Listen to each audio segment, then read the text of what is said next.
Abriron un novo tramo de autovía entre Santiago e Lugo. Estamos no aeroporto de Santiago. Canto tempo aforraremos? Veña, marchamos para Lugo. Collemos a A54. Comezouse a facer en 1999 e prometeuse que se iba a rematar en 2010. Estamos en 2025 estrenando solamente o tramo entre Melide e Palias de Reis. Non levamos nin 20 minutos e xa temos que sair da autovía. Imos a unha comarcal.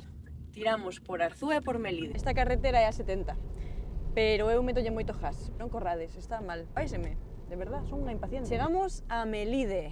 No centro de Melide temos obras. Xiramos á dereita, porque o puña Google Maps, pero quizáis aí falta unha sina. Para ir cara a nova autovía, costou 100 millóns de euros, foi difícil de facer, levou moitos anos, dende o 2017. Estamos na ponte do río Pambre. Este viaducto fíxose para cuidar unha especie protexida chamada Santolina de Melide e que é específica desta zona. Aí vemos por primeira vez a Catedral de Lugo. Mira de que ben nos recibe aquí a muralla. Tardamos 1 hora e 7 minutos, pero aquí estamos xa en Lugo, nesta cidade tan bonita. Iso si, recibiunos cun frío que pela, así que eu aquí non quero estar máis. Marchamos de volta a ver canto nos leva pola estrada bella. Chegamos á estrada comarcal. A min non se me dá ben isto de ir lento e temos diante agora mesmo 3 camións, así que estamos indo moi lento.